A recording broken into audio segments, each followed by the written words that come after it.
Shalom, Yasha Allah.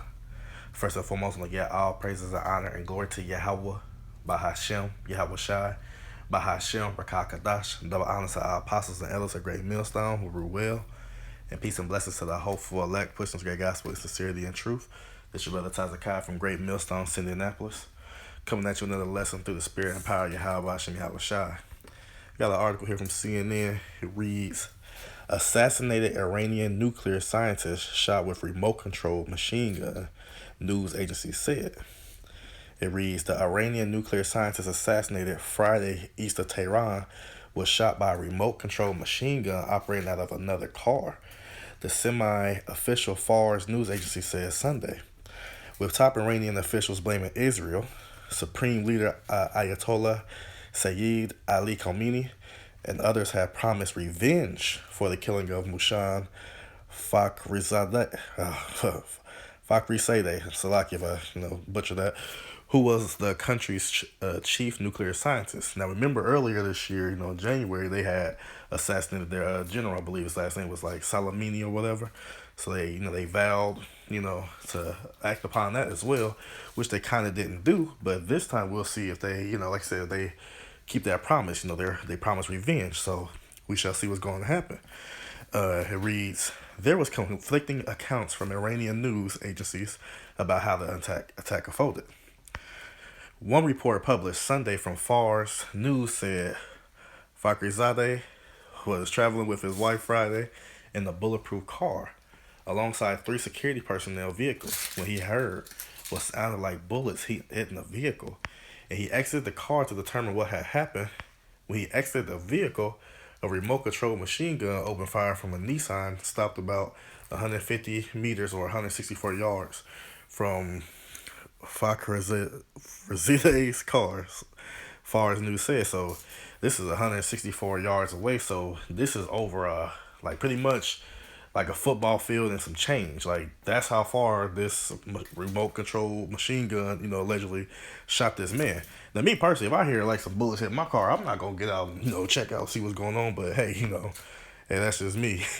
Here's a picture of their top, who was their top nuclear scientist right here. And it reads, Fakhrizadeh was hit at least 3 times, according to Fars News. His bodyguard was also shot. Following the gunfire, the Nissan exploded. Hey, why not? But it's a Fars News reported and the attack lasted 3 minutes. So, that's the way how you can clear up the evidence, once the hit's done, boom, Hey, these devils are very cunning. So it reads, CNN cannot independently confirm the news agency's version of events. The semi-official Iranian student news agency also reported that Fakhrizadeh's car was hit by gunfire, followed by an explosion and more gunfire, citing Iranian Defense Minister Brigadier General Amir Hatami. Based on reports received from members of his security detail, Mr. Fakhrizadeh, his vehicle was initially targeted by gunfire, after which a Nissan vehicle laden with explosives was set off in close proximity to them as gunfire. Targeting their vehicle was continuing, Hatami said, according to ISNA.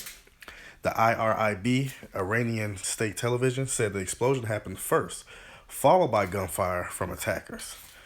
So you see why there's a little complications with the the report, but ultimately, as it says, like the guy was killed. So however it was done, they call it assassination. It reads, Sayed Kamal Karazi, the head of Iran's Strategic Council of Foreign Relations, compared the assassination to the killing of Qasem Soleimani earlier this year. The state-run Islamic Republic news agency reported Sunday Soleimani, the leader of the Islamic Revolutionary Guard Corps Quds Force, was killed in a U.S. drone strike earlier this year in Iraq. Undoubtedly, the Islamic Republic of Iran will give a calculated and decisive answer to the criminals who took martyr Fakhrizadeh, Karazi was quoted as saying. Fakhrizadeh was the head of the Research Center of New Technology in the elite Revolutionary Guards and was a leading figure in Iran's nuclear program. Because, of course, the like the West and Israel, they want to denuclearize Iran. That's all what they want to do. They want to denuclearize them. Because pretty much the main threat of Israel is Iran, because they're in close proximity to them. So that's their main threat. Just like how I say, slack you on that. But yes, that's their main threat. That's the main threat to Israel, in that area. It's Iran, and we ultimately know through prophecy, the rest of those, Arab base, which they are the Persians, the Iranians. But the rest of those, the sons of Arabia, they go all join in future prophecy. So getting back to the topic at hand, it says, Iranian leaders blame Israel. Supreme Leader Khomeini wrote Saturday on a Twitter account that often carries his official statements. Mr. Moshe Fakhrizadeh was killed by the oppressive enemies. This rare scientific mind lost his life for his everlasting great scientific work. He lost his life for say, God and the supreme leader. Iranian Foreign Minister Mohammad Javad Zarif called on the international community to end their shameful double standards and condemn this act of state terror. He added that the attack showed serious indications of Israeli role. See, they already, like I said, that's that main conflict between these two and what they call the so-called Middle East. Those gutter wrestlers in our land, and then, of course, them, they kind of, Iran is like southeast, from Israel. So it reads, Major General Hossein Dagan, Khomeini's military advisor, tweeted Saturday that Zionists are seeking to create all-out war and vowed to descend like lightning on the and vowed to descend like lightning on Fakhrizadeh's killer. So they descend like lightning. They're supposed to be quick, fast. So we all waiting to see what's going to happen. This may incite something. Lord willing. It says President Hassan Rouhani, also among the many Iranian leaders blaming Israel, promised retaliation as well, saying during a cabinet meeting Saturday, the think tanks and the enemies of Iran must know that the Iranian nation and the officials in charge of the country are brave and determined to respond to murder in time. The killing, he said, was carried out at the filthy hands of oppressors in concert with the illegitimate Zionist regime. So, hey, they know that those gutter up there are illegitimate, within our land. They know they ain't the true people. But it goes on and says, Iran has provided no evidence of Israeli involvement. Israeli Prime Minister Benjamin Netanyahu office declined to comment to CNN on Friday. Israeli Settlements Affairs Minister Zaki Hanegbi told Israel Channel 12 News he had no idea who killed Fakhrizadeh, but it called it very embarrassing for Iran. So you act like you don't know, but then you're sitting in shot. So hey, if I was them, should I think I'll blame y'all ass too, But he goes on to say the U.S. State Department and International Atomic Energy Agency has said in most reports that Fakhrizadeh held deep insight into Islamic Republic's nuclear capabilities. In 2018, Netanyahu said Fakhrizadeh was the head of Project Ahmad, which he and others describe as secret nuclear weapons endeavor. Remember that name, Fakhrizadeh, the prime minister told reporters at the time. Protests erupt in Tehran. The killing threatens to compound tensions in Tehran-Washington relations, which have deteriorated under U.S. President Trump. In 2018, Trump pulled out of a multilateral nuclear deal with Iran, and Iran began withdrawing its commitments from the 2015 Joint Comprehensive Plan of Action last year. Trump has invoked crippling economic sanctions on the country. The White House is closely monitoring Fakhrizadeh's killing.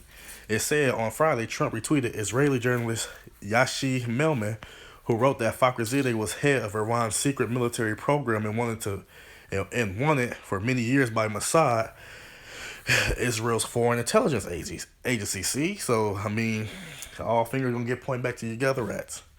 And like I say, even with U.S. involvement, we know y'all both in cahoots with each other anyway.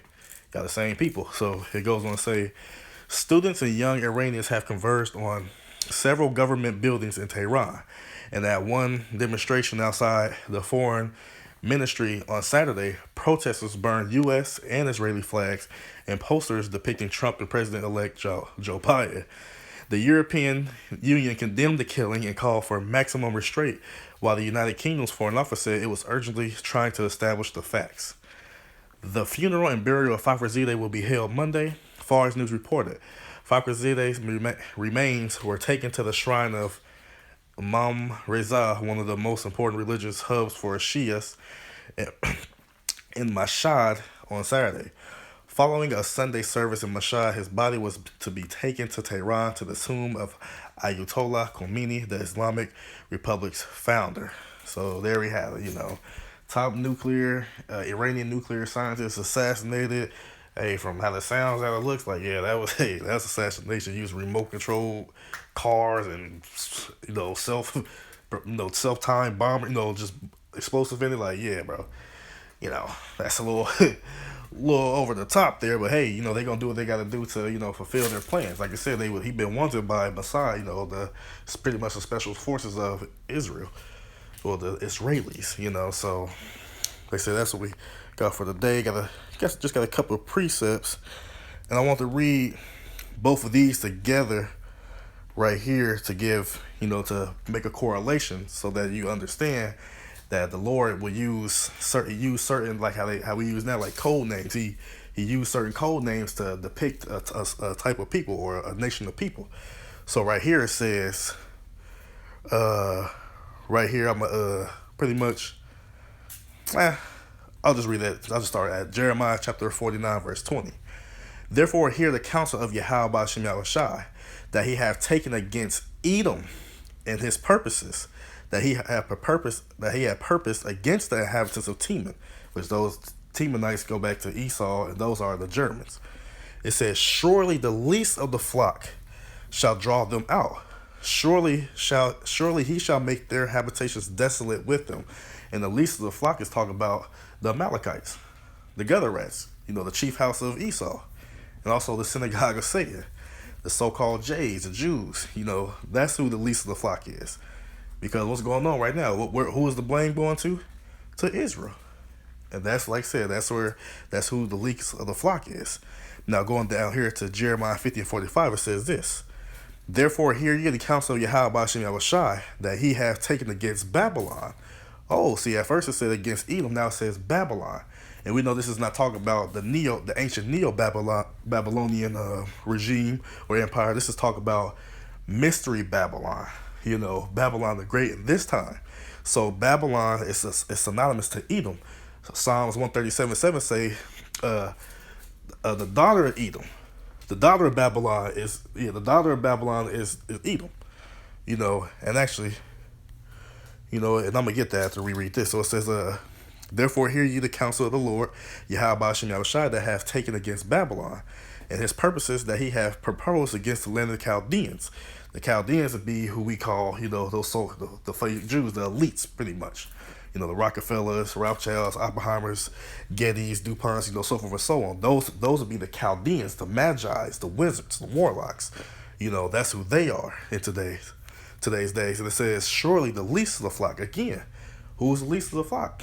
Gutherats, the Amalekites, in the land of Israel, shall draw them out. Surely he shall make their habitation desolate with them.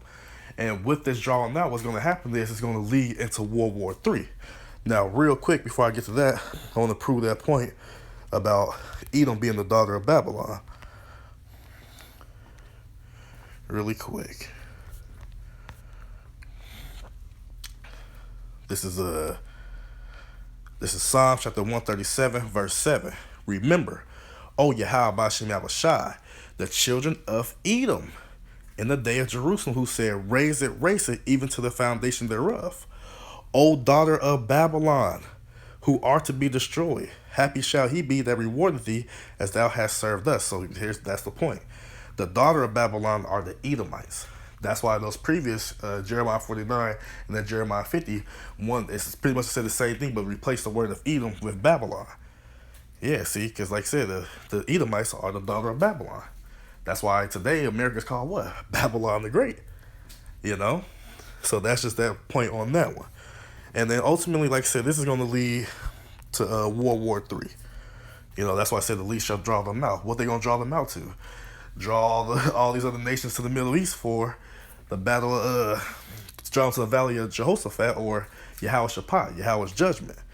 And just gonna get into it right here. This is Joel chapter 3, verse 1. For behold, in those days and in that time, when I shall bring again the captivity of Judah and Jerusalem, so both kingdoms being brought back together, from their captivity, I will also gather all nations, and will bring them down to the valley of Jehoshaphat, or Yahweh, and will plead with them for my people and for my heritage, Israel. See, that's who the Lord's people are, the Israelites, you so-called Negroes, Latinos, and Native Americans, and the rest of the speckled bird. You are the people of the Most High, no one else. It says, whom they scatter among the nations. Isn't that a part of the curses?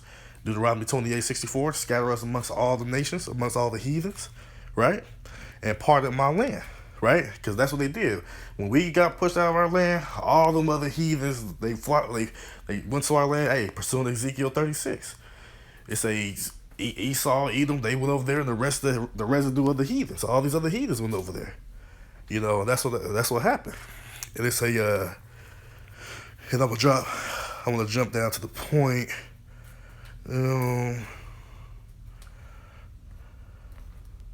Right here, Joel chapter 3, verse 9. Proclaim ye this among the Gentiles. So what we proclaiming?